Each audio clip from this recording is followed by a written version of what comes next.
Hey everyone, I am joined by Don Tapscott. He's the founder of Blockchain, has written over 16 books, including The Digital Economy, and he and his son Alex wrote Blockchain Revolution, which is a bestseller. Congratulations. Thank you. And Don, we're here to talk about another book, The Transhuman Codes.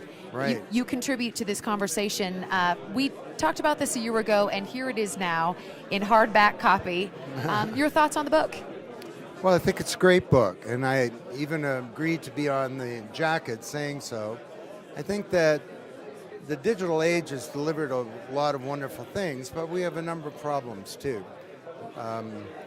Climate change threatens to cause devastation, not just to our planet, but to our species. We have a bifurcation of wealth as the rich are getting richer. That hasn't happened in a long time. We have a fragmentation of public discourse. We all follow our own little point of view. Our privacy is being undermined. And we need to have some common kind of principles as humans that cut across all of these different technologies and applications and so on, and start to live our lives by those principles. In the book, you give a great example of how blockchain will affect everyone. Everyone can be a part of this. Could you just give an example for the person out there that doesn't feel this will touch their life yet?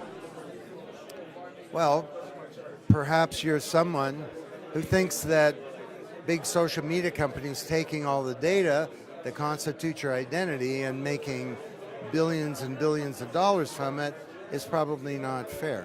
Maybe you're someone who uses Uber and thinks that if there were a distributed Uber that's made of software as opposed to a $70 billion company, that might cost you less and your data would be more secure. Maybe you're a musician who writes songs and you'd like to have a fair receipt for the art that you create. That will soon be possible on blockchain.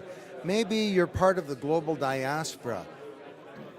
Hundreds of millions of people have left their ancestral lands and they send money back home.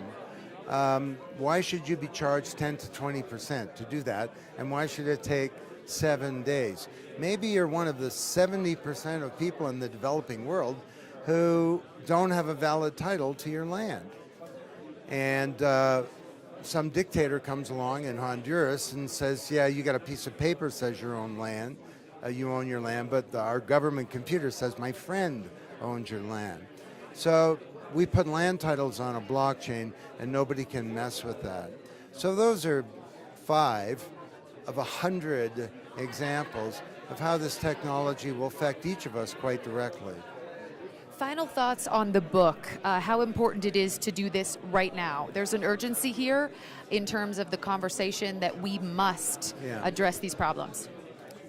Well, there is a great urgency. We need to move forward if this smaller world that our kids inherit is going to be a better one. And right now, we got a lot of problems.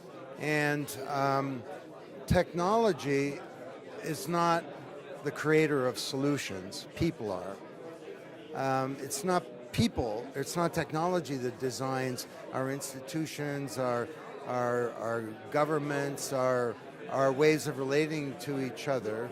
It's people, and we can come together as humans and decide that we're going to shape a future where the promise of the digital age is fulfilled. Well said. Thank you so much, Don. My pleasure. Don Tapscott, founder of Blockchain and contributor to the Transhuman Code. Thank you. Thank you.